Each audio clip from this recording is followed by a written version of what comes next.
Agora sim. Muito bem.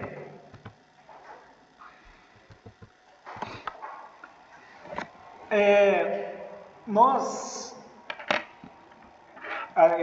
vamos estudar então esses chamados riscos elétricos, porque vocês, como técnicos de eletrometria serão, eventualmente vocês vão trabalhar com circuitos elétricos energizados ou próximos de circuito elétrico energizado, principalmente quando vocês forem fazer manutenção elétrica, né? Quando faz a instalação, está tudo desenergizado, né? Mas quando vai fazer manutenção, você chega lá no circuito ou uma máquina que estava funcionando não está mais. E aí você tem que trabalhar com o circuito energizado para encontrar o defeito, para colocar em funcionamento novamente. E em instalações novas, quando você faz a instalação, está desenergizado. Não tem um tempo de teste, tem que energizar o circuito para ver se está funcionando adequadamente. Então, fala-se muito em riscos elétricos. Quem for trabalhar principalmente dentro da indústria, aí, na área elétrica, depois ou durante, vocês podem fazer em qualquer momento, vai precisar fazer um curso chamado curso de NR10. A gente vai falar mais para frente sobre a NR10 especificamente. Fala rapidão também. A ideia não é mergulhar na NR10 porque nós não temos tempo. É um curso específico sobre riscos elétricos. Nesse curso de NR10, ele é obrigatório a todo aquele trabalhador que vai ou trabalhar diretamente na área com circuitos elétricos ou em circuito elétrico energizado. Então, por exemplo, esse pessoal que vocês já devem ter visto fazem roçada embaixo de linhas de transmissão, as linhas de distribuição de energia, precisam ter também. Então, eles não vão trabalhar na área elétrica, vão trabalhar na proximidade. O curso de NR10 ele é dividido em dois cursos, o básico e o complementar. Então, o curso básico é 40 horas de curso e o complementar também, 40 horas. Então, os dois juntos dão 80 horas de curso. É uma componente curricular, uma disciplina nossa. Então, o básico, toda e qualquer pessoa que vai trabalhar com eletricidade ou próximo de circuitos elétricos energizados precisa fazer. O complementar é só para quem vai trabalhar em sistemas ou circuitos de alta tensão. Tá? Então, vai trabalhar na baixa tensão, basta fazer só o NR10 básico, como se chama. Tá? E ele é dividido assim, o curso básico. Você tem 24 horas que vai tratar de riscos elétricos, 8 horas de prevenção e combate a incêndio e mais 8 horas de primeiros socorros. Tá? Então, esse é o curso de NR10. É obrigatório. Então, quem for e quem quiser trabalhar na área elétrica aí,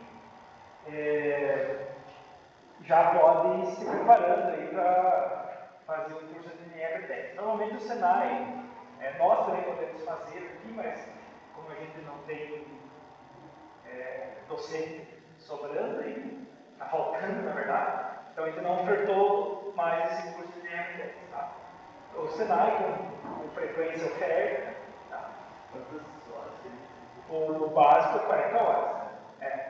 Então eu já dei curso lá, antes de entrar no Instituto Federal, para procurar no Senai. Então, às vezes, é feito no sábado, então 5 sábados, dia inteiro de curso. Vocês têm uma empresa que mas o que o pessoal pede é quando você esteja muito escasso no mercado. Abrir uma vaga de emprego, requisitos, curso técnico na área de NR10 básico, tem que estar no curso feito. Então é interessante, quem já planeja trabalhar na área, eu trabalho na minha firma lá e eles vão me promover para eletricista. Daí você combina com a empresa lá para eles terem fornecido o curso. Né? Mas quem vai pleitear um emprego assim, já é bom ter o curso. Já é um pré-requisito atendido, né? Não, eu tenho NR10. Não. Então, nós vamos falar de riscos elétricos aqui para fazer um panorama, né? Nós não vamos assim fazer o equivalente à NR10 aqui, é só para dar um panorama para vocês, porque é necessário. Vocês lembram que nós fazíamos aulas práticas lá o semestre passado? Eles já tomam cuidado aqui, é circuito energizado, porque a gente não, basicamente, a gente não se debruçou em cima dessa questão da segurança, de estudar circuitos energizados, como trabalhar com circuitos energizados. Então, e a NR10 é razoavelmente rigorosa, né? Tá? Então, bom.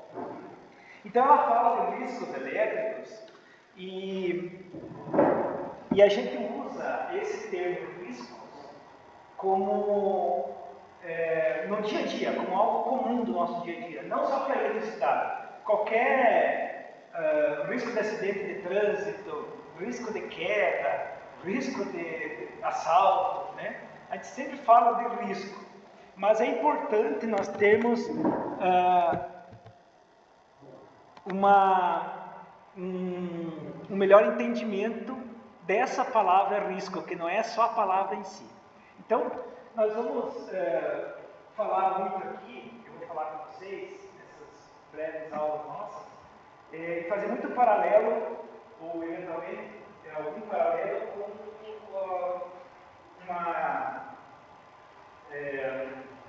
uma situação que todos nós aqui vivemos no nosso dia a dia. Porque eletricidade nem todos trabalham. Quem trabalha na área elétrica? Não, você já trabalha. Ninguém. Né? Então, ó, nenhum de vocês trabalha na área elétrica. Mas quem que usa algum meio de transporte no dia a dia? Quem de vocês que usa? Só vocês dois? Todos nós usamos carro. Carro, ônibus, motos, Quem que anda na rua aí, nas calçadas, Então ele vai fazer muito paralelo com o trânsito urbano, o meio de transporte público. Porque a gente vê mais, pelo volume de pessoas, mais acidentes de trânsito do que acidentes com eletricidade. Embora haja muito acidente com eletricidade. Tá? Então vamos pensar no trânsito. Então nós vamos pensar a seguinte situação. Vou usar o termo risco. Então aqui na frente do Instituto Federal aqui, tem uma avenida, né, decidão, inclusive, que o pessoal passando na velocidade e tudo mais. Imaginemos cada um de nós, um pedestre qualquer, que precisa atravessar aquela rua ali. E ao atravessar a rua de a pé, né, tem um risco para ela atravessar. É claro que depende do horário, depende do movimento, mas vamos abstrair isso. Então, vamos imaginar que a rua está bem movimentada, não necessariamente aqui, pode ser em outro ponto da cidade, pode ser mais lá no centro, a rua está movimentada e a pessoa precisa atravessar. Qual que é o risco que ela enfrenta? O principal, né? Tem vários. Qual que é o principal risco dela? Atropelamento. Mas se é ponto pacífico, ela corre o risco de ser atropelada. Tá? Então, a pessoa vai atravessar a rua movimentada num local, ou vamos imaginar que na Instituto Federal aqui, antigamente não tinha aquela faixa elevada. Então, a pessoa quer atravessar a rua e não tem nenhum dispositivo específico para ela fazer aquela travessia. Ela tem que esperar, olhar o carro, ver se não tem ninguém e sair correndo. Então, o risco de ser atropelado ali é extremamente alto, porque tem muito movimento. Aí, a prefeitura decide fazer uma faixa de pedestre. E ela pega e pinta uma faixa de pedestre ali para a pessoa atravessar e quando a pessoa for atravessar, o carro parar. Pergunto para vocês, nunca ninguém mais vai ser atropelado ali, certo? Não. Por quê?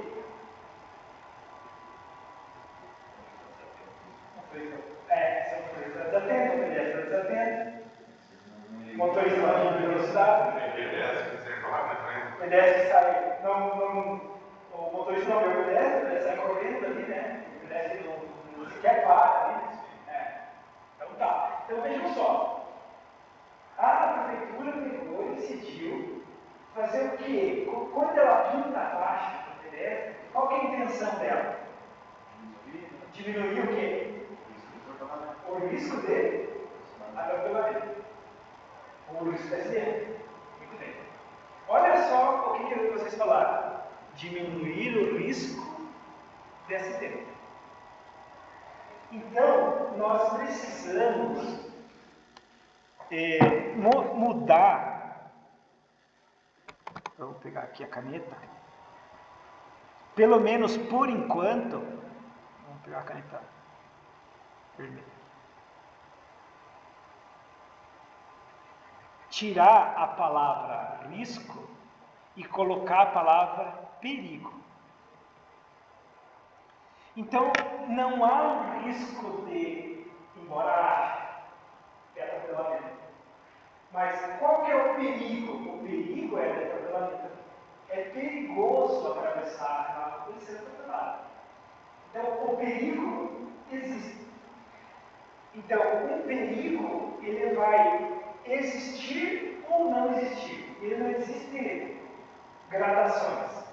É perigoso ou não é perigoso. O risco vai medir a chance, a possibilidade de acontecer o acidente. Então, qual que é o perigo real que nós estávamos falando? O perigo é de ser atropelado. Ou, se for pedestre, se for motorista, ele atropelar alguém. Então, o perigo é o atropelamento. Esse é o perigo. Agora, qual que é o risco? Ou seja, qual que é a chance da pessoa ser atropelada? Essa é a pergunta. Então, assim, nós tínhamos antes a pista livre, agora tem uma faixa de pedestre. O que aconteceu com o risco de atropelamento? Diminuiu. Existe o perigo de atropelamento, hein? Isso que é importante entender. Na vida real, e agora trazendo para a época, nós vamos ter muitos perigos com a eletricidade. O que nós temos que fazer? Diminuir o risco. Nós temos que cercar esse perigo e, consequentemente, diminuir o risco para que eu consiga trabalhar de maneira mais adequada, mais tranquila e a chance de sofrer um acidente diminua. Então, para diminuir ainda mais o risco, eu decidi fazer uma faixa elevada. Beleza? Agora o carro é obrigado a diminuir a velocidade porque tem uma faixa elevada. Mas e o perigo? Diminuiu? Não, diminuiu. Não, então agora vai colocar um sinaleiro. Quando o pedestre vai atravessar, vai ficar verde para o pedestre e vermelho para o motorista. Diminuiu o risco? Diminuiu. Agora é mais difícil ainda de ser atropelado. Mas pode ser atropelado? Pode ser. Então vai construir uma passarela. Então o pedestre vai passar por cima e o carro vai passar por baixo. Diminuiu o risco? Diminuiu. Ninguém nunca vai ser atropelado aí. Você vai ter o quê? Nó cego que não vai atravessar pela passarela. Então, aí nós vamos ver que essa relação risco-perigo depende muito do que também? Dos dispositivos. Então, não basta ter na mão as ferramentas, os dispositivos, né? Não basta eu ter o capacete de motocicleta e usar ele debaixo do braço. Ou enganchado aqui no cotovelo. Ou como é que chama aqui a presília ali, né? Frouxo. Não basta. Se não usar adequadamente, né? Então, nós vamos ter essa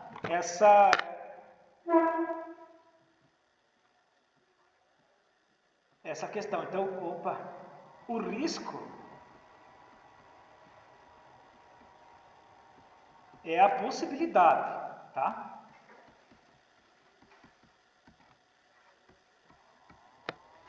A possibilidade de ocorrência, ou de ocorrer, né?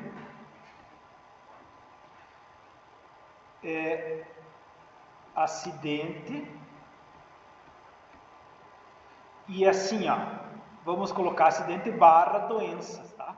Porque, claro, nós estamos enfocando aqui com o componente curricular a parte de eletricidade, que está vermelho, nossa, está aqui, vou mudar a cor dele. Tá? Por isso é a possibilidade, cara, agora que eu vi, lá no computador está mais claro, para enxergar melhor. Vou mudar a cor da caneta.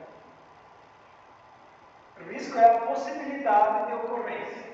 Ou, melhor dizendo, nós vamos controlar a possibilidade, é a probabilidade, que a gente consegue medir esse risco. Então, daí a gente vai chamar de probabilidade de ocorrência ou de acidente ou de doença. Né? Essa doença, então nós vamos relacionar com as doenças do trabalho. Né? Acidentes do trabalho, doenças do trabalho. Acidentes do trabalho com elétrica, daí já são mais específicos. Ou doenças do trabalho com eletricidade, que o trabalho com eletricidade não tem assim muitas doenças como na mecânica, né? Você trabalha com calor, fumaça, fumo metálico, né? Vapores, mas eventualmente pode ocorrer. Então os perigos em eletricidade, basicamente, de maneira geral, são esses 4 aí, tá? Nós temos o choque elétrico, que é o mais famoso dos perigos em eletricidade. Quem que já tomou choque elétrico aí?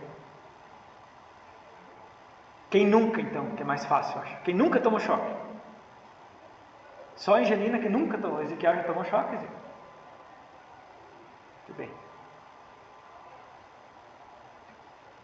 Então, o choque elétrico é o mais famoso aí, né?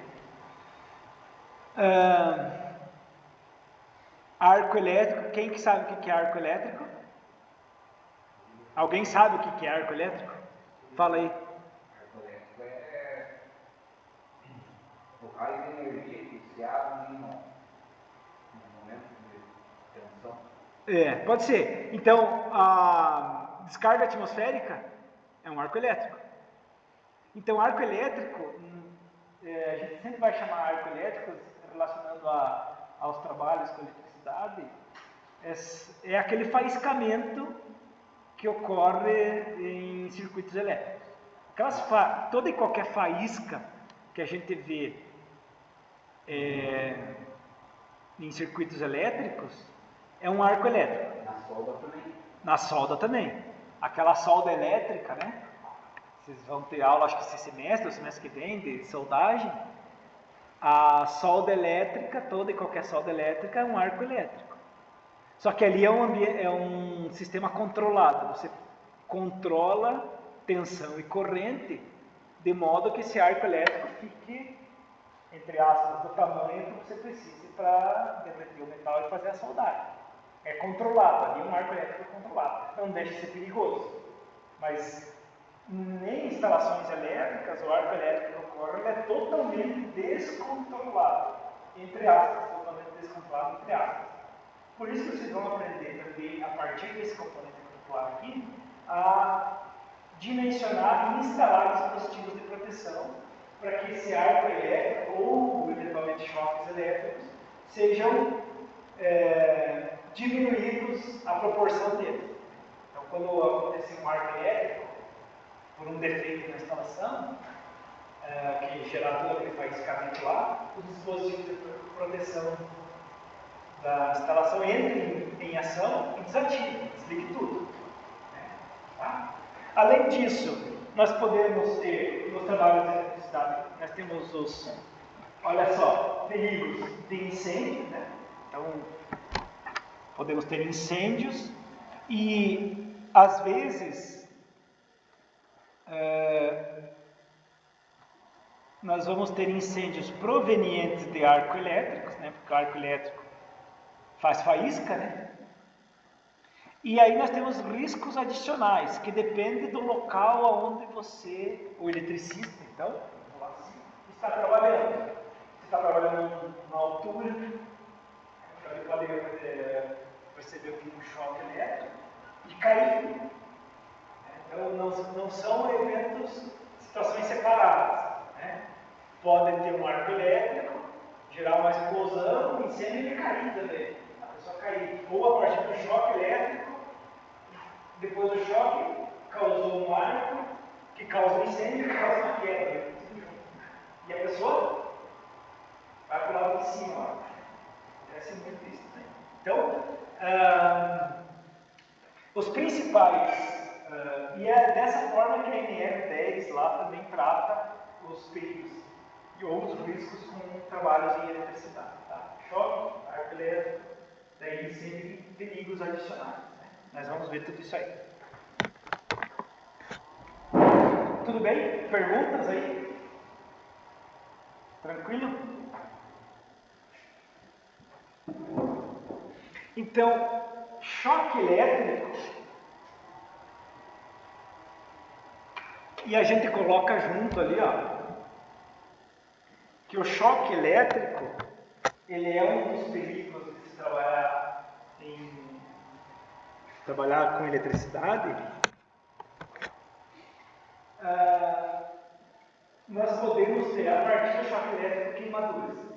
Então, é claro que se num local lá teve um arco elétrico, provocou um incêndio, pode ter provocado queimaduras em algumas pessoas. Ou mesmo um arco elétrico, que aquele faiscamento, ele também pode causar queimaduras.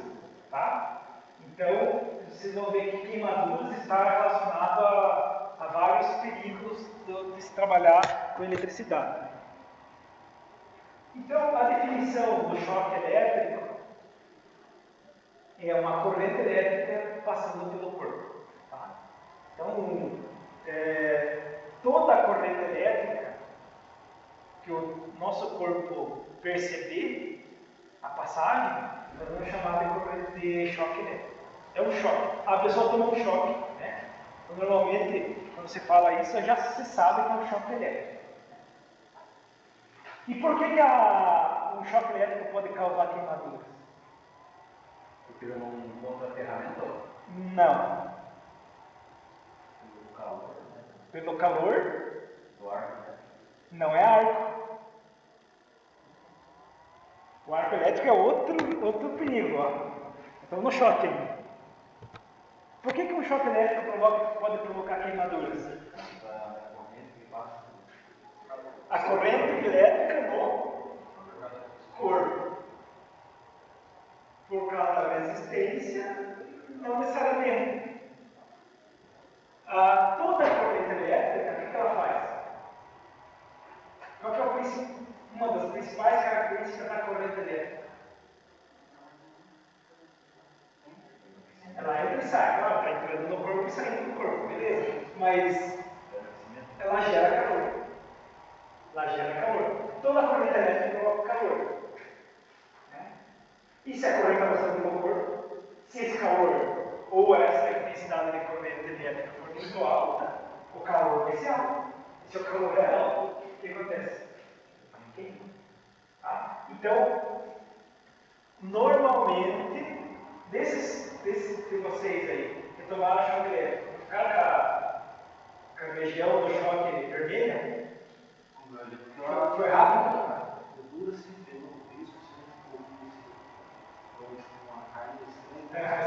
Um calo, mas queimou. Ou às vezes fica vermelho. Ali, a corrente elétrica, e nós vamos ver por que você ficou com queimadura só naquele ponto de contato ali. Né? Por quê? Por exemplo, na mão, ou no braço, ou no pé. Mas enfim, é uma corrente elétrica passando pelo corpo. Corrente elétrica provoca calor. Se a corrente elétrica, ou seja, se o choque for maior, se a corrente elétrica for maior, mais calor, mais queimadura. Tá bom? Hoje que eu levei o choque, eu fiquei, os meus dedos pararam de funcionar por um tempo. Foi um choque forte. Foi. É. E foi pro hospital. Foi pro UPA. É. Ele no UPA. É. E eu levei o choque era umas 7h30, e até as 4 da manhã até eles faziam os procedimentos para os meus rins voltar a funcionar. É. Foi trabalhando? Trabalhando. É a primeira vez que eu vi, eu já sabia histórias. E na hora que eu levei o choque, eu caí todo, tipo, os meus Contraído. nervos contraíram, eu caí e fiquei, só fui me mexer quando eu cheguei na luta. Mas foi na empresa, né? Foi. Na empresa. Mas foi. Eu estava fazendo um jateamento, trabalhava na Quimetal em cima. Aí nós ficamos nas horas extras fazendo um jateamento com umas peças lá. Daí. Oi? Jato de areia. De granalha. Daí, como a sala do jateamento lá é escura, daí tinha que instalar os refletores. Aí tem uns refletores grandão assim que ele é inteiro de metal. Sei, quadradão. Aí eu fui lá e peguei um daquilo lá e instalei. Daí o rapaz pediu para mim mudar a posição do refletor. Daí, como a granalha entrou dentro do refletor, que é um jato muito forte, ela entrou no refletor. Na hora que eu peguei na alça, assim, depois eu levei o choque e caí no chão. Aí eu não conseguia falar, eu estava consciente, mas não conseguia falar e caí todo. Caí escudeiro todo contraído. Muito bom. É interessante ter o relato aí, nós vamos se valer dele para a nossa aula. Então, qual que é o problema da eletricidade? É isso aí que ele está contando.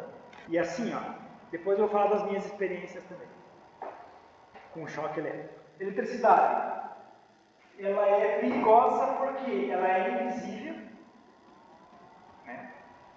Então você consegue olhar uma escada que está prestes a quebrar, você consegue enxergar, uma ferramenta que não está muito boa para uso, né? Agora, a eletricidade, você não sabe. Né? Então, como aconteceu lá deixa eu ver, 2018, né? 18 ou 19, lá o Piazão lá na empresa do Adani lá, né? Que também entrou em contato com uma luminária que estava energizada. E lá ele não sobreviveu, morreu com choque elétrico. Então, assim, você não sabe. Por isso que a eletricidade e as instalações elétricas a gente não faz de qualquer jeito. A gente segue normas muito rígidas de segurança e normas técnicas. Então, deixa eu só fazer mais uma observação aqui que eu tinha lembrado de fazer antes e acabei esquecendo. Deixa eu ver aqui. Vou fazer nesse slide mesmo aqui. Aqui não tem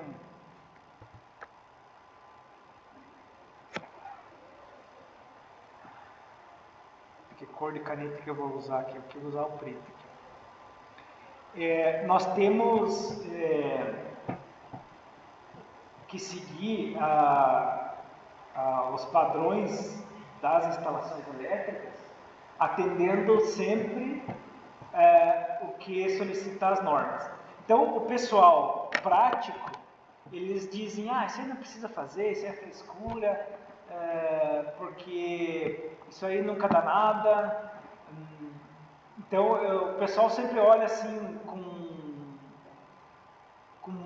má vontade aquelas pessoas que vão trabalhar dentro dos padrões da segurança, os padrões da técnica, né? Então, é bem complicado isso aí. Mas as empresas já de médio porte para grande, elas estão sofrendo muita pressão, felizmente, do Ministério do Trabalho para adequações a algumas normas, entre elas NR10 e NR12 principalmente. Então, o que são essas normas NR, tá? Eu devia ter escrito antes lá, mas não, eu acabei esquecendo. NR é norma regulamentadora.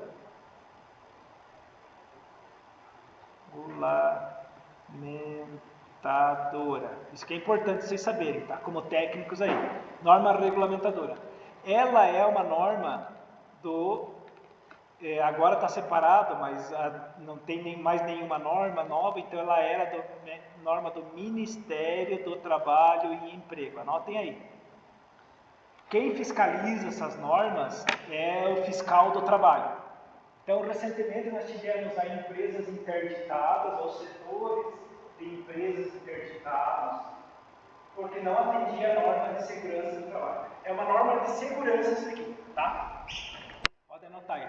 As NRs são normas de segurança. Ela visa a integridade principalmente das pessoas, dos trabalhadores e das pessoas que estão ao redor daquela instalação. Então, quando a gente falar em NR, o NR 10 é a norma de segurança, né? Então ela é uma legislação, é a norma de segurança dos trabalhos de eletricidade. NR12 é a norma de segurança de máquinas e equipamentos industriais. NR13 é a norma de segurança de vasos de pressão, caldeiras, compressores e afins. NR18 é a norma de segurança da construção civil. NR33 é a norma de segurança de trabalhos em altura. Não é? Então, Espaço combinado. espaço combinado. Obrigado. Então, nós temos relativamente poucas normas. Né? Não faz muito tempo que saiu a 33, a 35. Até pouco tempo atrás nós tínhamos até a 27. Tá? Agora tem até a 36, né? Acho que está saindo, né? Estou por fora, não sei bem. Mas é mais ou menos isso aí. Agora, nós temos um outro conjunto, um outro tipo de norma, que aí é gigantesco. Tá? Que são as normas. Vou escrever aqui, ó. Eu devia ter escrito no outro slide lá, né? São as normas NBR, que são da ABNT. As normas brasileiras, né, NBRs, da ABNT, são normas técnicas. São normas técnicas. Tá? São normas técnicas. Então, o que é a ABNT? Associação Brasileira de Normas Técnicas. Então, tem assim, zilhões de normas.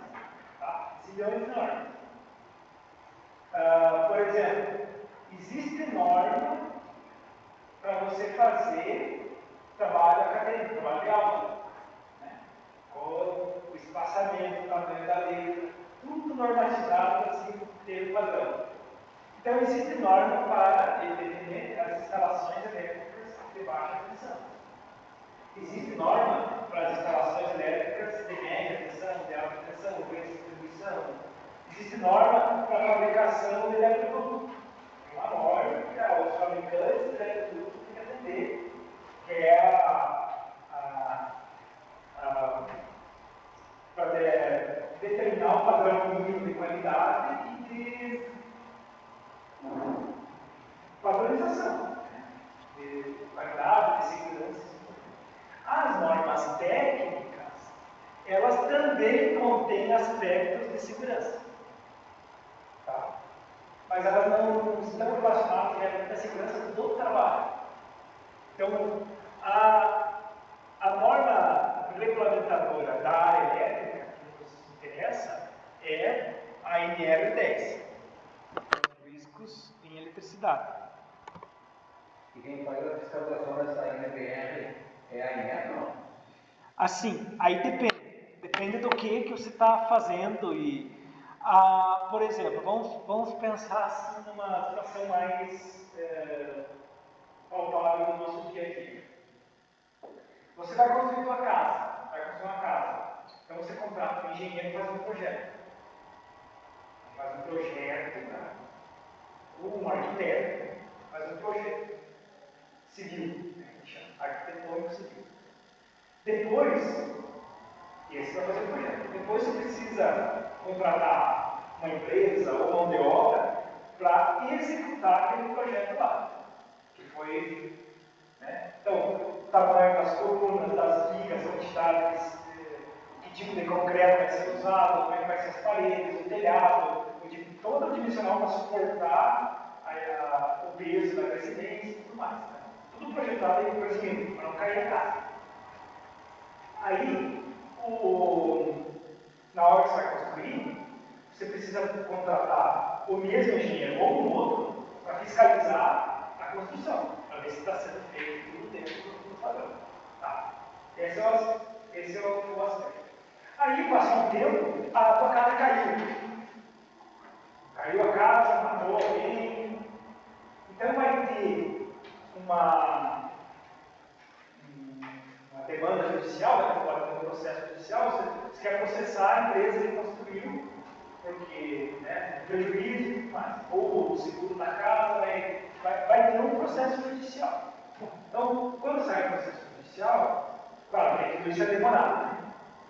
Eu estou dando um exemplo de uma residência para ficar mais simples. O juiz vai designar um perito, o perito vai lá nos escombros da casa vai olhar assim, vai pegar a amostra do concreto, vai fazer medição mínima dessa coluna aqui está menor, porque a casa precisava. Esse concreto aqui não está com a mistura adequada, está com pouco cimento, está com muita areia, isso aqui e tal, porque existe uma normatização técnica da ABNT para concreto residencial. Então, o engenheiro projetista ou o engenheiro que executou, ou a empresa que executou a obra vai ser responsabilizada porque não seguiu a norma técnica. Então, as normas técnicas servem para isso, para você ter um padrão, então, e ter um padrão de qualidade, de durabilidade e de segurança. Mas não é uma segurança do trabalho, é uma segurança da instalação, do uso. Então, o eletroduto precisa seguir as normas técnicas, porque ele não pode propagar chama. Tá? A empresa prontas fogo, ela faz qualquer uma mangueira lá e pega fogo. Então você pode, se comprou, não tem o selo do INEA, com qualidade, que atenda a norma específica, inclusive aqui está impresso qual norma que é. Deixa eu ver. Anti-chama, NBR, ficou bem em cima da abraçadeira. Aqui, PVC rígido. NBR, NBR 15465 é a norma que trata da fabricação de eletrodutos. Então ele vai ter uma resistência mecânica, ele tem uma medida de parede, ele tem um diâmetro, para ter os padrões.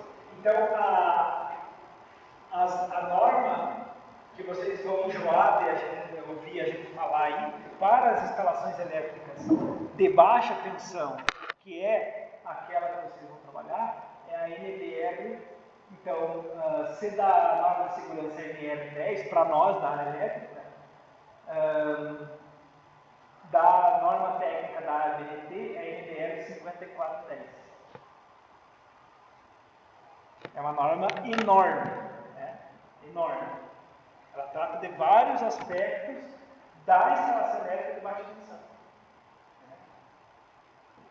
Então, esse 5.410 da ABNT. Então, é norma técnica. Então, para vocês saberem que a norma técnica ela vai dar os padrões. Qual o fio mínimo deve ser utilizado, qual o dimensional do eletroduto, o perfilado, o agrupamento dos fios, qual a cor dos fios que você vai ter que usar, tudo isso está na norma. Então, quando você faz uma instalação dentro da norma, então, não tem erro. Claro, você tem que executar bem feito também. Mas então, para vocês saberem a diferença entre NR e NBR. Então, quem fiscaliza isso aqui depende muito. Então, por exemplo, a gente sabe, a Corfil é fabricante de fios e cabos, que é uma das maiores do Brasil, inclusive. Então, tem muita empresa, quando a Corfil vai entrar principalmente no estado de São Paulo, tem muitos fabricantes de fios e cabos. Eles fazem denúncia pro Inmetro, mas ó, a Corte está atendendo lá as especificações do diâmetro do fio, como é que se acaba e tal. Então o Inmetro pode pegar um lote lá para fazer medições, né, vai verificar se por meio de um laboratório credenciado. Se não tiver dentro dos padrões, o Inmetro desacredita aquela empresa, tira do rol de empresas certificadas. Então você pode até comprar o fio daquela empresa, mas ninguém garante que vai atender a sua necessidade. Pode dar problema. O ano passado, os quadros fecharam, a gente pegasse um química loterias como embaixo.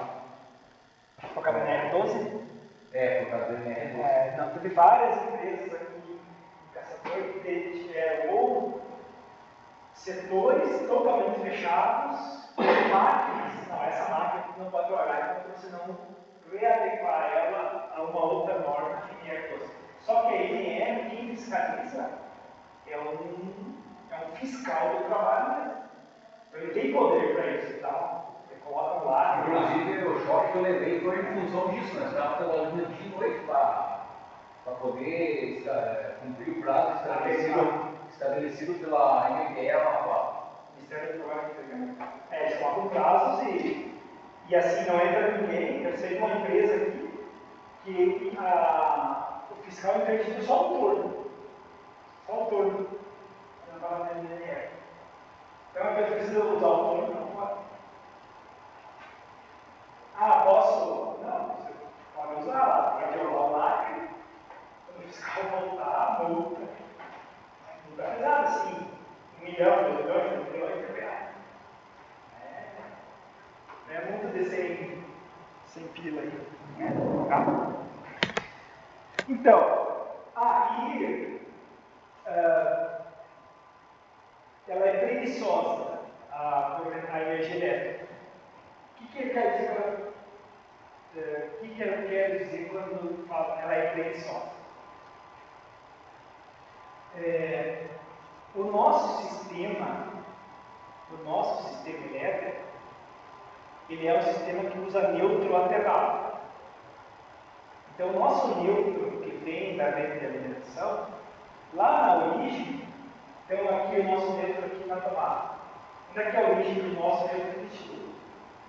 É na cabine de alimentação, que a gente até pode, se não tiver lá passar no sítio, vocês olharem lá dentro, para prestar atenção.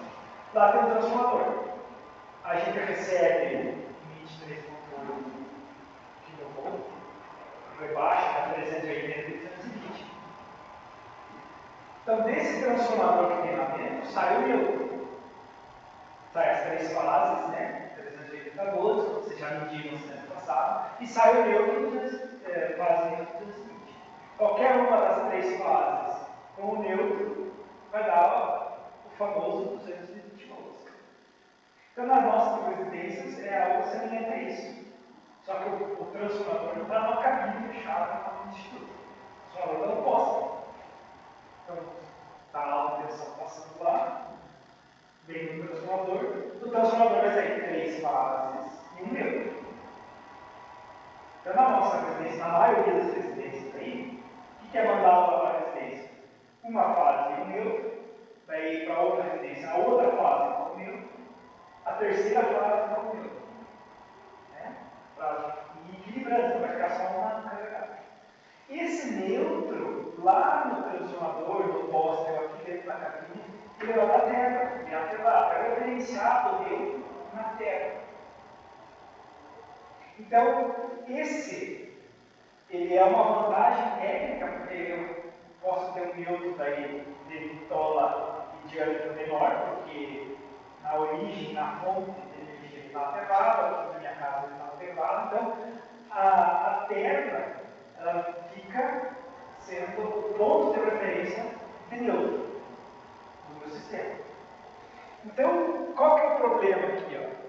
Que a corrente elétrica, no caso do choque, ela vai ter, se eu pegar o fio fase, principalmente, às vezes eu também não vou pegar o fio fase, entrar em contato com o fio fase, que foi o teu caso lá, circuito que esteja energizado, de fase,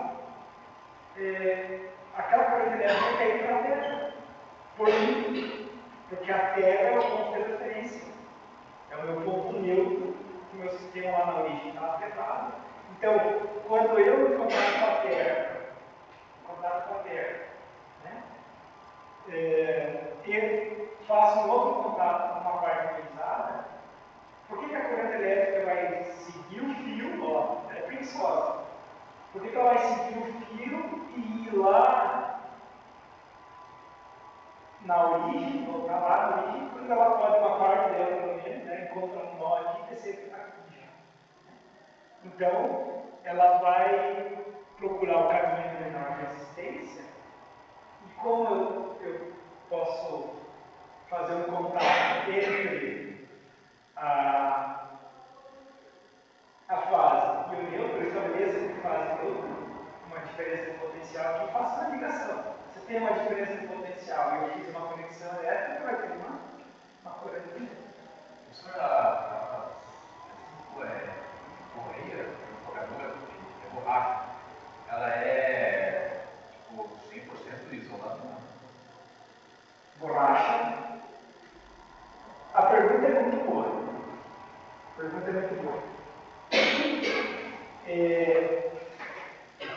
O que é um material isolante? Então, vamos por parte.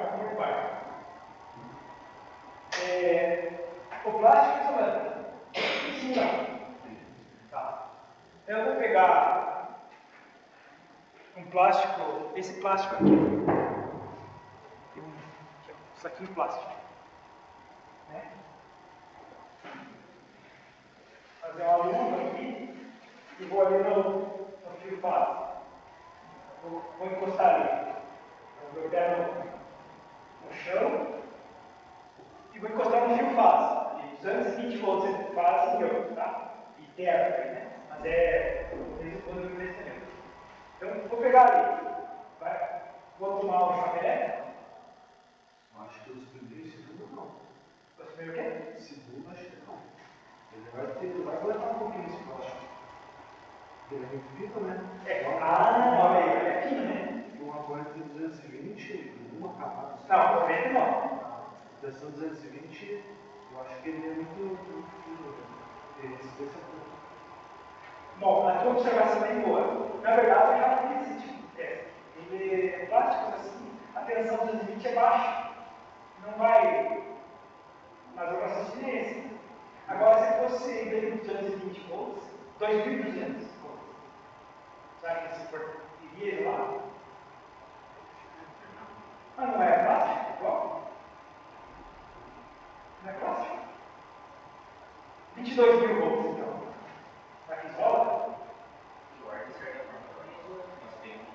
Ah, tem um limite. Então, assim, ó, a diferença, os materiais, nós vamos voltar lá para a primeira fase.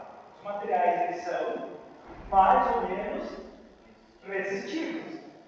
Eles resistem ou não? Então, se eu aumento a tensão e mantenho a resistência, a corrente vai aumentar. Então, o material, ele vai depender da tensão. Então, ele está sendo que... É o que acontece com os cabos de alicate, né? Aquele cabo tem alicates que são para um tipo de tensão, outros alicates são para menos ou para mais. 750 volts, para 1000 volts, né? Isso aí, tufa, isolação de fio em cabo também, 750 volts, 1000 volts, o KB. Exatamente. Então, vai depender do nível de tensão. Então, essa é uma observação importante. Agora, voltando à pergunta, no dia a dia, de maneira geral, nós vamos dizer assim, tá, os materiais de uso comum, em função da resistência dele, como é que nós vamos caracterizar os materiais? A gente vai caracterizar em 3 tipos dele. Em materiais resistores, materiais condutores, materiais isolantes. Então, no dia a dia, na prática comum, a borracha, ela é no dia a dia. Mas será que a borracha vai isolar, como nós temos redes de transmissão de energia, 750 mil volts, será que vai resolve? Vamos ver, para baixo. Mas era isso. Uma outra pergunta. Então, se eu estou em cima de uma borracha, uma coisa, estou em cima, eu levo um choque, essa corrente ela não vai chegar no chão. Então. Depende aonde você está. O choque elétrico, o que ele é? Ele é uma. Vamos voltar aqui, ó. É uma corrente elétrica passando pelo corpo.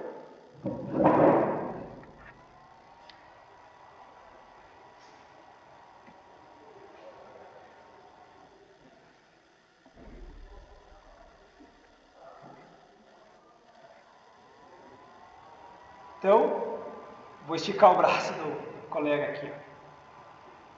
Tem 2 fios aqui, ó. Tá? Fase e neutro. Ele está com os pés no chão aqui, ó. Então ele pega e encosta a mão no fio fase.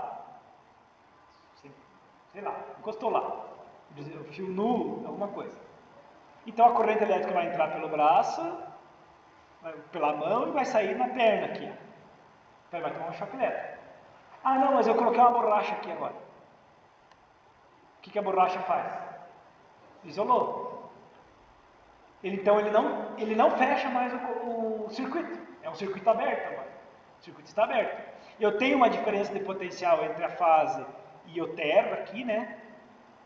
Porque lá na origem o nosso neutro também é aterrado, né?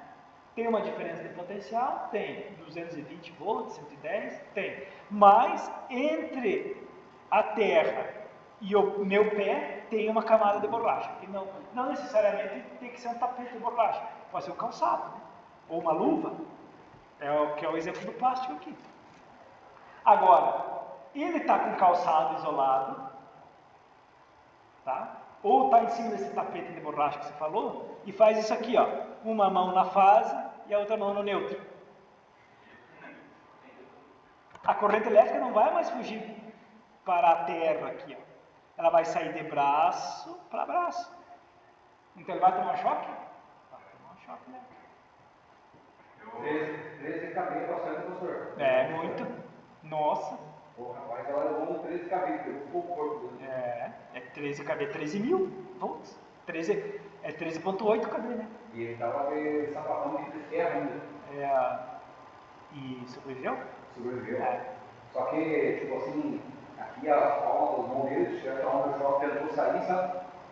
Pegou fogo na barriga dele, pegou fogo. Arraiçar, Nos gargão pegou fogo. Abriu toca assim. Faz um buraco bem grande. E aí ele caiu, ele estava pintando uma. Sei que era um negócio tedesco dele da pessoa. Ele estava pintando e encostou o rolo. No cabo. Na alteração. Ainda que é 13. Porque o Tedesco é uma empresa antiga e tem rede de trifásica lá interna de 220 volts e 13.8. As mais novas assim, e nem tão novas, é 23.8. Então, seria 23.800 volts, seria bem pior. Eu vi um cara trocando o vocal lá, assim, cabelo energizado. Sim, sempre tem os malucos. Aí que tá. Aí você vai ver, assim, exemplo não tem de monte. Eventualmente nós vamos precisar trabalhar com circuito energizado. Não tem, em algum momento a gente vai trabalhar na área elétrica. E nem sempre você vai ter em mãos todos os seus condições diferentes. Então você tem que estar assim, ó, ligadaço. O problema é fazer disso na. O problema é fazer isso nada, não vai trabalhar o Donzão lá, né? Uma chama que vai estar centralizada, ele tem isso. Quem tem medo não sofre assim. Você tem que ter medo. Porque daí, eventualmente, você vai ter que trabalhar com circuito energizado. E aí você vai, com aquele cuidado para dobrar o máximo de dispositivos de proteção e segurança possível. E da maneira, conhecendo a norma, atendendo ao máximo possível a norma. Para reduzir o risco. Porque o perigo é ali. A fonte. O perigo é o choque. Qual que é o perigo? Tomar um choque. O perigo está ali. Está energizado? Está perigoso. Agora ele vai diminuir o risco. Tá? Muito bem. Então nós temos dois tipos de choque elétrico: o choque estático e o choque dinâmico. O choque estático, todo mundo, acredito que todo mundo já tenha tomado aquele choque no carro. Quem já tomou choque no carro, vai abrir a porta do carro, nunca tomou choque no carro? Um dia você vai tomar? Principalmente depois de viagem. Depois de viagem no inverno, com roupa de lã, assim. Né? Então, o que é o choque estático? É o choque das cargas elétricas que nós estudamos lá semana passada. Então, eu tenho um dispositivo que está carregado eletricamente e eu estou com uma carga elétrica diferente. Então, quando eu entro em contato com aquele objeto, tem um fluxo de elétrons ali momentâneo. Aquilo ali dói, depende, tá? Depende, tipo, nesse caso do carro. Depois ali eu posso procurar um vídeo na internet da mulher que vai abastecer nos Estados Unidos, né? Que é aqueles, já viu esse vídeo aqui? Não, já. Que pega a roupa, ela mexe na roupa, assim, então ali é uma roupa ou sintética, uma roupa, ela cria uma tripa ali. Eu fui tirar uma camisa cetim, né? De noite, e ela saiu, a faísca, aceita a camisa no escuro da acesa. Se ela escutar o barulhinho do avião, eu fui tirar ela no escuro, eu vi que ela... Quando quem compra, já comprou saco de lixo enrolado, então você vai enrolar assim, o saco, o plástico para cuidado, né? Esse é um choque estático. Né? É um problema sério aí, vocês aí que estão aqui da nossa região, que forem trabalhar em manutenção, das indústrias plásticas. Quando elas estão fazendo embalagem plástica, estão enrolando. Então, o filme plástico, ele está carregado eletricamente pelo atrito de uma máquina. Só que agora imagine você pegar esse filme plástico e enrolar ele. Então você vai colocando uma camada de carga elétrica em cima da outra. Então aquilo ali dá choque estático violentíssimo. As máquinas têm que ser muito bem para matar a pessoa. Porque é muita diferença de potencial, muita carga elétrica, não chega a ser uma DDT, porque lembre-se, nós já estudamos isso. A carga elétrica estática, quando você descarrega ela, pronto, acabou. Né? Então, você casa no choque no carro, tirar a roupa, fazer barulho. Tem um quarto central, tinha um brinquedo. Brinquedo de plástico, criança. Parece que eu fui bloquear lá no supermercado e a hora que eu soltei, eu segurei ele, dá de choque. Eu achava que era um fio, tá? Não. Tem criança que desce escorregador, sabe que o cabelo desce? Esse escorregador de plástico. O de metal, não. Na empresa que eu trabalhava, tinha um problema exaustor. Que isso pode causar um problema gravíssimo para pegar fogo da firma. Porque ela tinha uma máquina, ela tinha um captor, ali a captação da secagem ali, era de plástico. E o operador da máquina chamava a gente lá para ver que ele estava tomando choque. Então foi assim, um bom tempo para eu conseguir identificar por que ele estava tomando choque. E daí o operador de máquina tomou choque, você manda a máquina parar imediatamente, não se trabalhar com essa máquina, porque tem alguma massa inicial para ele poder matar alguém. Né? Inclusive, quem você pode ser responsabilizado judicialmente. Agora vai falar isso com os homens lá dentro do Deus. Deus, esse tempo eu levei choque na máquina, não levei choque forte, mas eu senti isso. Se encostar numa parte da máquina, não. Eu poderia não fazer nada. Ele só deu uma descarga assim, eu que tirei a mão. Eu fiquei meio valeu. Passou uns 3, 4 dias também de novo. Eu falei, digo, ó, essa primeira vez que me deu choque. Daí ele foi, meteu a mão, ele tomou choque, meu líder. Tomou um choque. Não sei o que, vou falar com os outros. Com os palmos. E ficou por essa daí mesmo? Ninguém foi lá, não deu nada.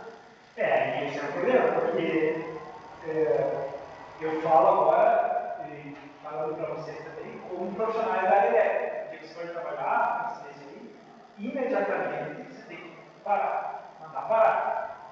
E claro, vai investigar o problema.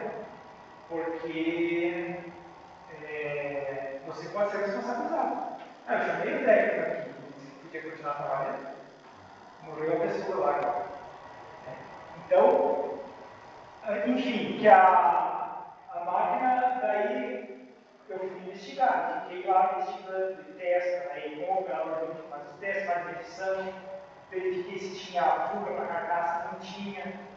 Então, não tinha tensão, a carcaça da máquina estava energizada, liberei para trabalhar, fiquei acompanhando, era pouco igual, deu choque de novo. Então, era eventuais, choques eventuais. Então, não era algo sistemático. Então, foi. Descobri depois que só dava choque quando passava a madeira. Aí eu olhei, desmontei lá para ver se a madeira não estava imprensando algum fio naquele momento, que passava, não tinha nada. Aí que entra o conhecimento técnico. Daí eu olhei assim, mas esse cachorro aqui é plástico.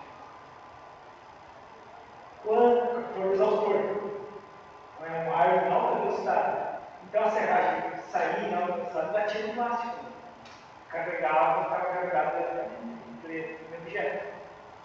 Chegava a tal ponto que carregava tanto que eu botava na terra, ou na máquina, a mão na máquina.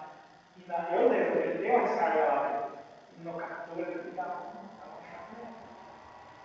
Aí fizemos os testes sem aquele captura lá para ver, parou. Aí foi pedido para substituir aquela captação. Então, esse é o choque estático, é perigoso. Banco de capacitores, né? Vocês vão estudar esse semestre, vão começar a estudar capacitores. Então, na indústria tem muito banco de capacitor, é perigoso. Né? Perigoso. Você receber um choque. E se o banco de capacitores estiver conectado com o transformador, então, no momento da descarga, você pode gerar um pico de alta tensão do outro lado do transformador. A pessoa vai receber um choque de alta tensão daí do banco de capacitor. Então, vamos dizer assim, não é tão perigoso quanto um choque dinâmico, mas ele é perigoso dependendo da situação. Então, esse exemplo aí da indústria do plástico aí é bem quem for trabalhar na indústria de embalagens plásticas, né, pode ter esse problema da máquina. Então, a máquina tem que ser bem aterrada lá para não deixar o operador e as pessoas que passaram lá tomarem choque. O choque é forte dessas turbinas de plástico. E o choque dinâmico, esse aqui é um problema maior. Né? Via elétrica, né? Claro que cada situação é uma situação. Por quê? Porque aqui, ó, como a gente já estudou, é uma fonte dinâmica de tensão. A fonte dinâmica de tensão, lembra que nós estudamos a eletrostática e a eletrodinâmica. O que acontece num circuito eletrodinâmico? O que acontece com a corrente elétrica no circuito eletrodinâmico?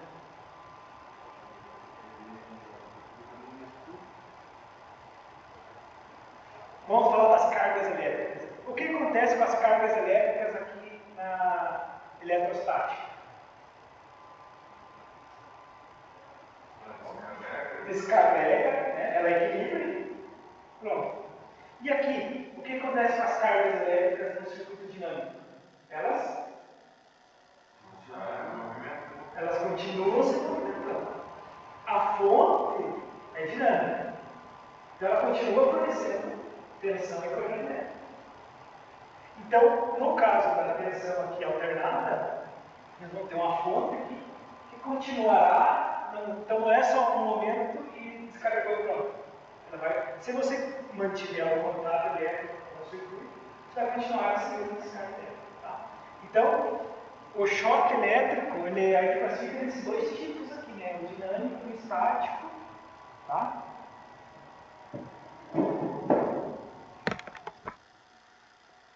E a gente pode também ter uma outra classificação do choque elétrico com relação ao tipo do contato. Tá? Contato indireto e contato direto. Então lembre-se, ele pode ser classificado como estático ou dinâmico, e ele pode ser direto ou indireto. O que é o indireto? É o caso que o Salomão falou aí. Ele entrou em contato com uma peça lá, uma luminária, um refletor, e o refletor, a carcaça do refletor estava energizada. Então ele não entrou em contato diretamente com o fio, com os cabos, com o barramento lá energizado. Então é a mesma coisa que eu chegasse aqui nesse computador e encostasse nele aqui, eu recebesse uma descarga elétrica. Isso é um contato indireto, que é o caso da tua máquina lá. Ali é um choque por contato indireto.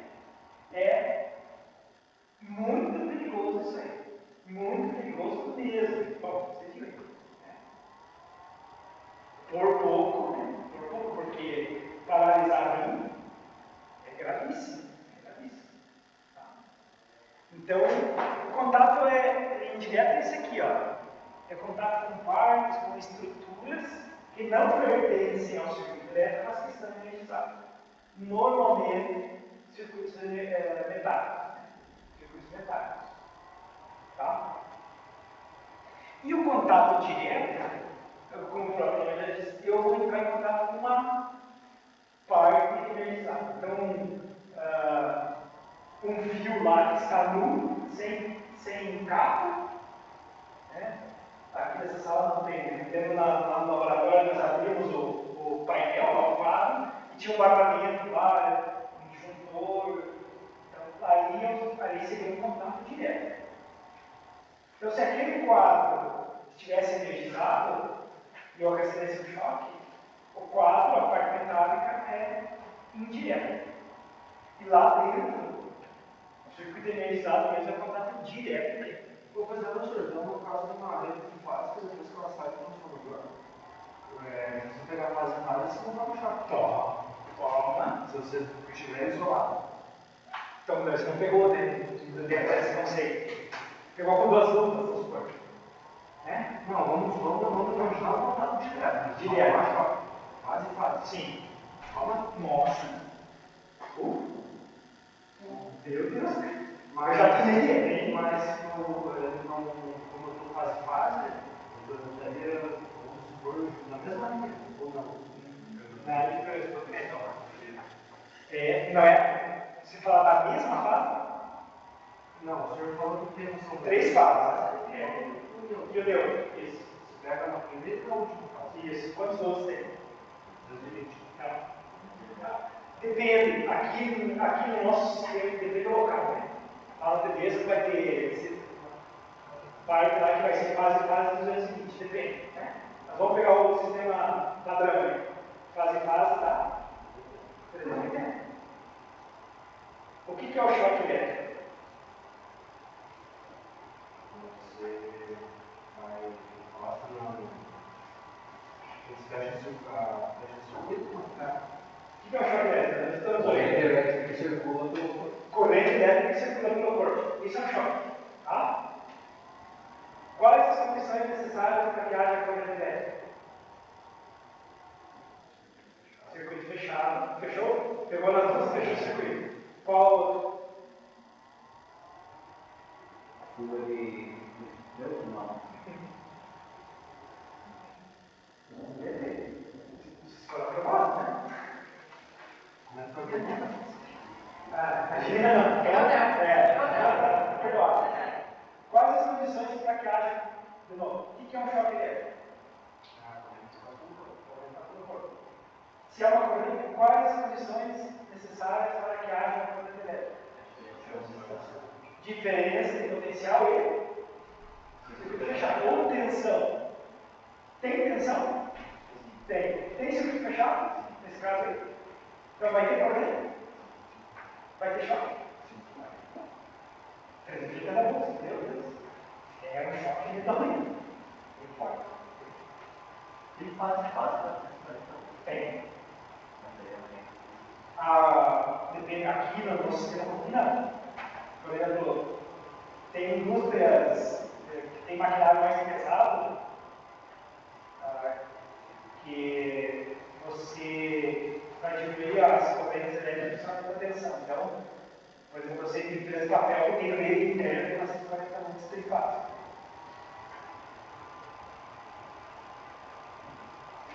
Na linha rural, você tem linha rural também, 440, fase. Fase 1220, fase 440.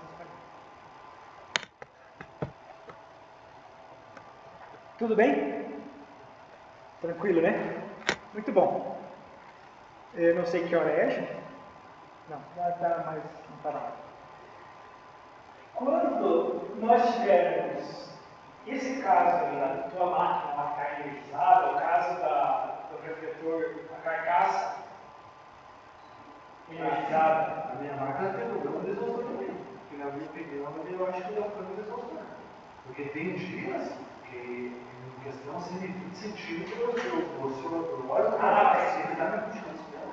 Eu vou estrancar uma vez uma coisa, eu sinto no cabelo, eu tava puxando. Mas é de plástico lá, aquelas mangueiras, aquelas corrugadas assim?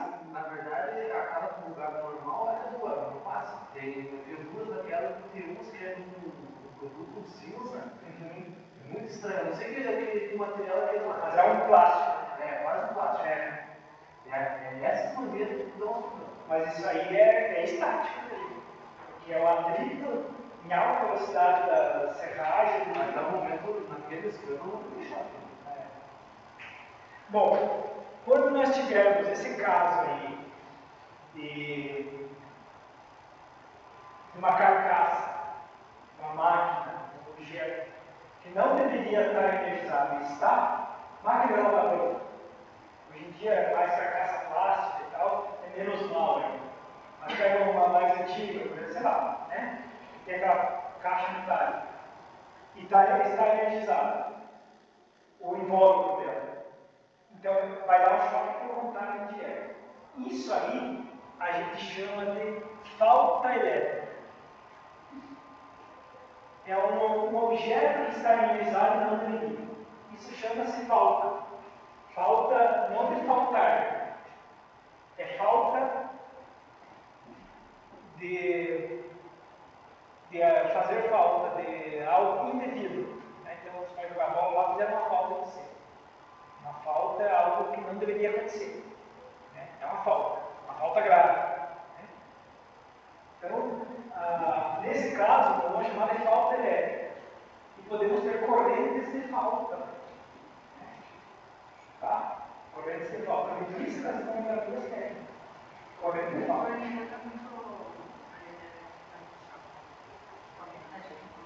Não deveria. Não deve. A gente nunca deve tomar choque em nada. Aqui já direto da chave. Não. A pessoa fala, se tiver uma cortezinha na mão, Vamos entender o porquê disso, mas não deve. Não vou. Gente, assim, ó, a gente não deve tomar choque em nada. Assim, no cotidiano. Uma blusa estática ali, beleza? Mas não deve tomar choque. É um risco para tomar choque na autonomia elétrica. É melhor tirar, porque é perigoso. Perigoso. Tá? Então, quando que ocorre uma falta elétrica? Por indução.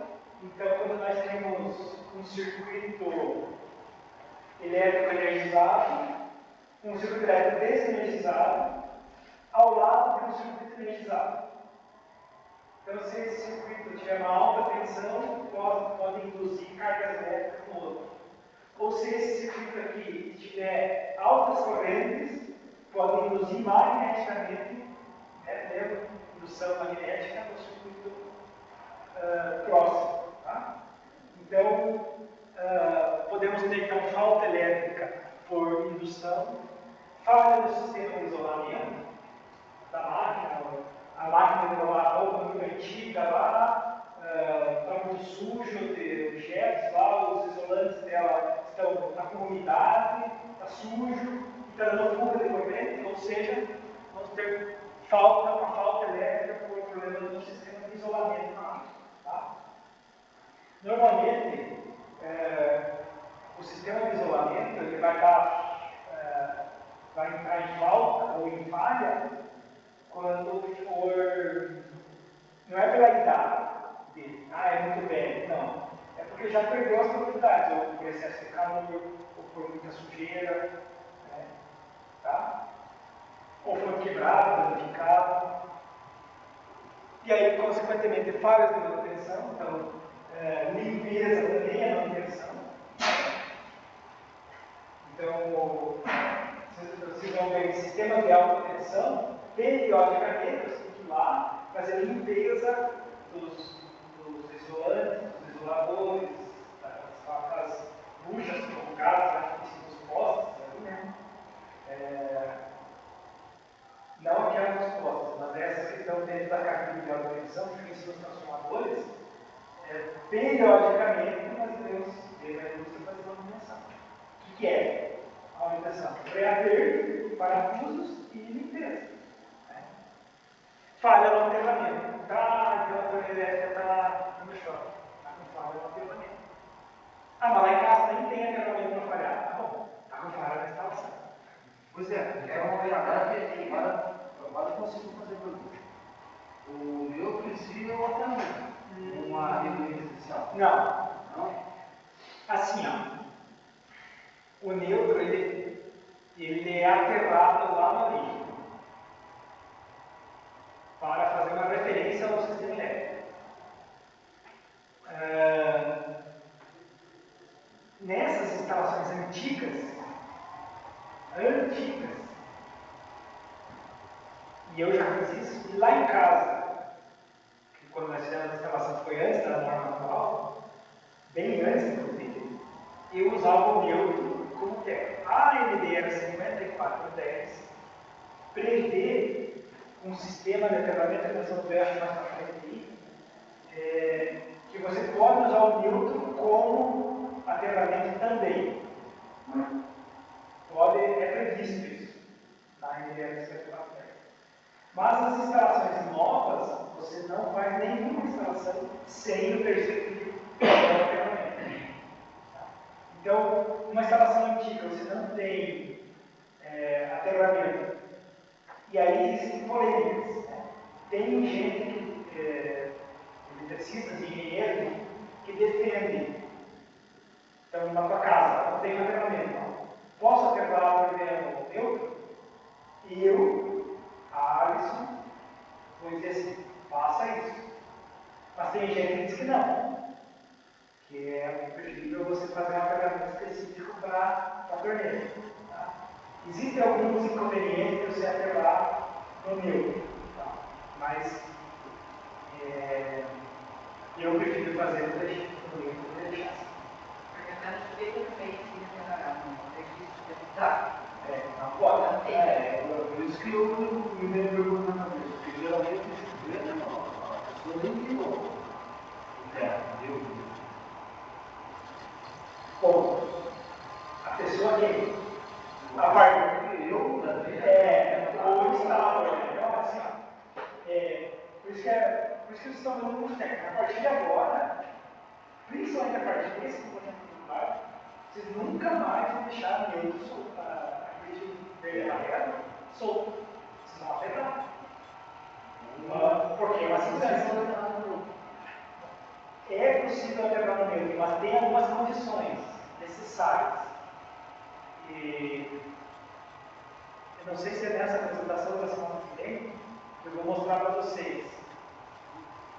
E vocês vão aprender a instalar um dispositivo nas residências, vão aprender a instalar um dispositivo chamado DR, diferencial residual, que é para proteger contra choque.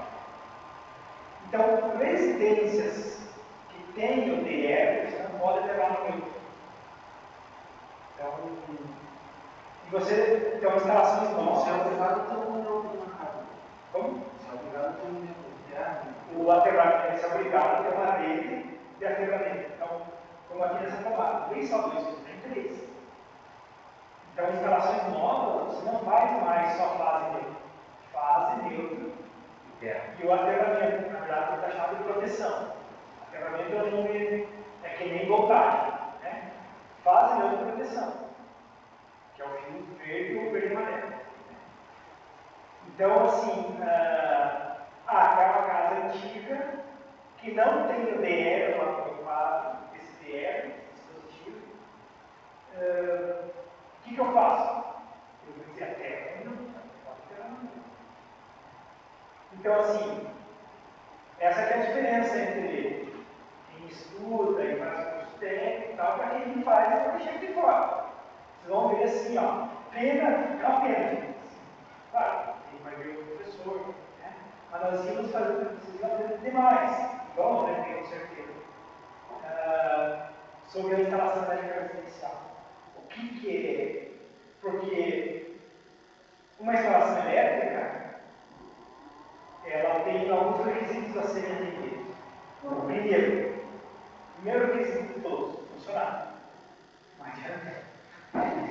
Não adianta fazer e não funcionar. Segundo requisito é funcionar do jeito certo. E quando eu falo funcionar do jeito certo, atendendo às normas e todas as especificações. Porque, falando bem grosseiramente, no caso do chuveiro, ou de uma lâmpada, qualquer, vai estar vindo o fase e o meu, né? A proteção, mas na conta que vai lá no lado certo. Eu devo fazer assim com o fio ou fazer assim, vamos supor, né? Porque lá no chuveiro tem dois fios, né? Deve entrar a fase e o neutro ou a fase e o neutro? Será que tem diferença em entrar assim ou entrar assim?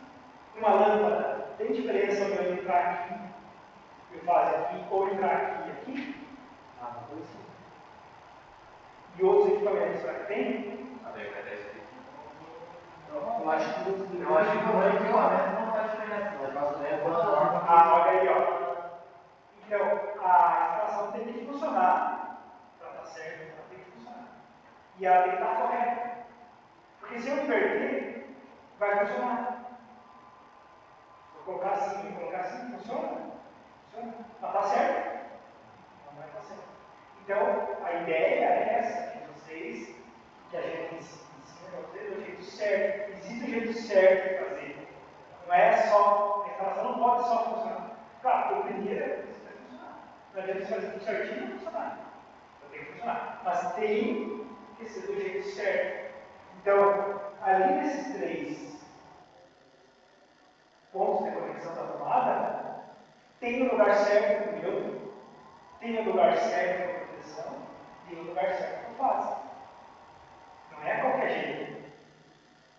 Mas o caboclo lá tem o jeito certo, você tem que colocar o parafuso, tem tudo o jeito certo. Porque então a instalação tem que funcionar, tem que ser feita adequada ou correta. E o último requisito, e não é menos importante, tem que ser bonita. Não adianta você fazer a instalação funcionar, fazer do jeito certo, deixar que esse segundo varalzão de roupa assim, pintado, pinturado, roxo. Né? Então ela tem que ser, você tem que atender esses três requisitos. Tá? E atendendo isso aí, você tem instalação. Uma instalação elétrica, ela não tem fim. Então o pessoal fala assim, aqui já ouvi muito, preciso refazer a instalação da minha casa porque ela está muito velha. Não existe instalação velha. A instalação feita corretamente nunca envelhece. Nunca envelhece. Então, claro, feita corretamente e usada. Mas o material isolante dela ali, o plástico por cima dela não, ele resseca, fica. Por que vai ressecar? Por causa da temperatura. Mas por que aqueceu demais? Pô, geralmente nas casas muito velhas que a gente trabalha assim, geralmente os fios estão soltos por cima do fogo. Então ali acaba gerando calor. Aí acaba tendo um ressecamento do material. E não é o calor do fogo que você coloca. Ali é PVC, né? Ou se colocar outros materiais de PVC, não vai ficar ressecado. É o calor do que ressecou a carne do corpo, é o calor do condutor. É o calor do condutor que ressecou. Não é o calor do ambiente do fogo.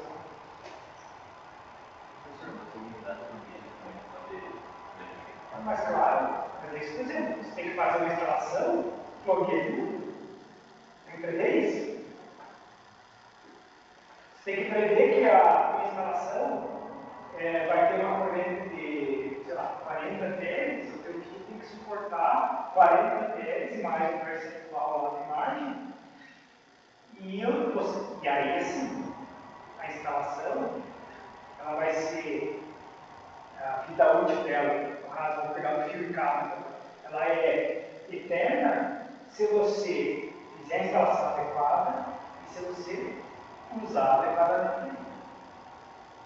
Então, quem de vocês aqui que nunca andou em mais de 5 pessoas dentro de um automóvel? Nunca andou. Mais de 5 adultos. Vou descontar as crianças. Nunca andou? Mais de 5 adultos. Ah, você é minha mãe. Vai andar. Vai andar. Vai ser uma queda de volta no carro. Eu já tenho o pastor do gato, né? Um Gol chaveira com 16. Mas eu fui até das anos, talvez em 9. Vai. Mas o cara era 5 pessoas. Ah, foi uma vez só, mas se eu andar todo dia em 9 dentro do carro, então a instalação elétrica ela foi feita para isso. Agora, eu quero usar isso aqui, daí não foi. Tem um fio aquece e seca os carros. Então a instalação elétrica da casa do meu pai lá, eu fui no ano de 1997. Está lá, redondinho, 100%. E já foi ampliada, assim, na época não tinha torneira elétrica, não tinha forno elétrico, não tinha micro-ondas, né? Não tinha outros equipamentos lá. Então o que eu quero dizer é assim, a instalação elétrica, ela é vitalícia se for bem executada, bem montada. Nós vamos fazer emendas lá, a placa de caixa, as conexões elétricas, fazer lá, porque no Corenon tudo funciona. Tudo funciona. Uma instalação elétrica você não pode ter problema com ela em 6 meses. Acabou? É inconcebível isso. Eventualmente, daqui a 2, 3, 5 anos, vai dar probleminha aqui, vai funcionar, que pode acontecer, mas não pode. E aquelas conectorzinhas para emendar, fazer o fio ali com parafusinha, em casa para usar ou não? Vou usar onde? No chuveiro? Não, depende. De plástico? É.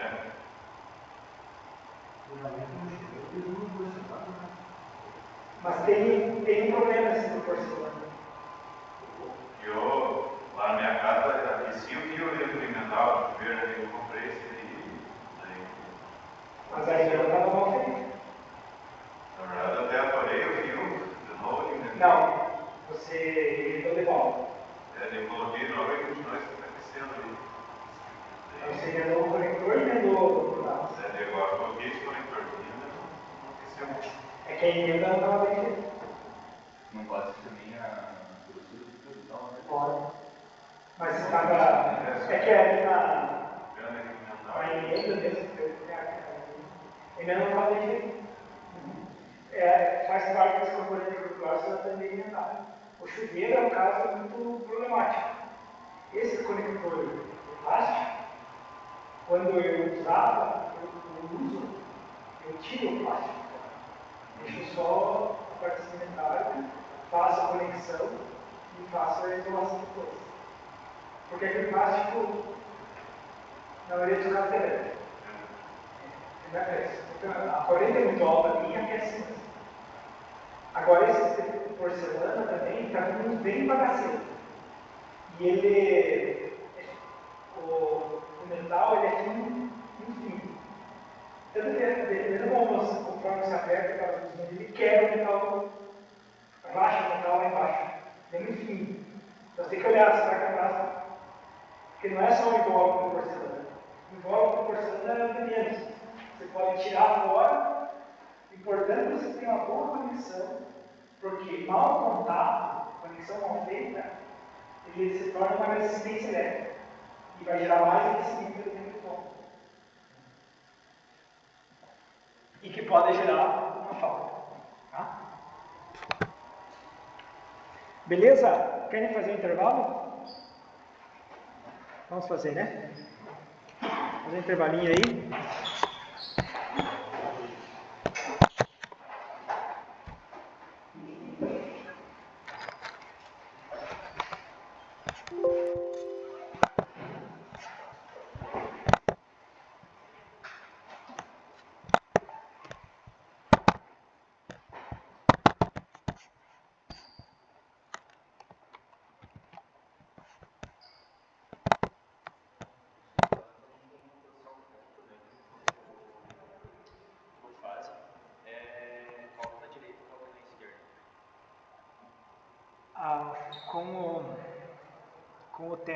Com proteção para cima, o neutro da esquerda.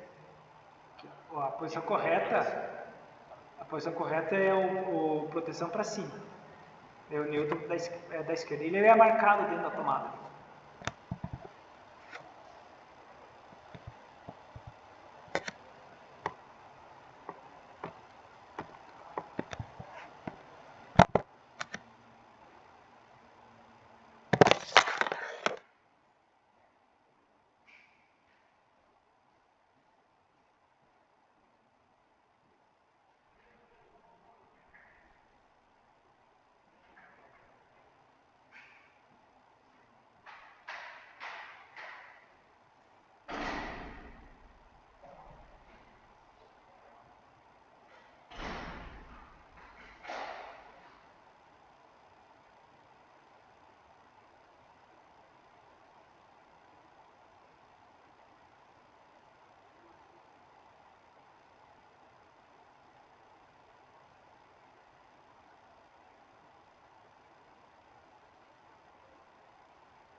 aquele bom da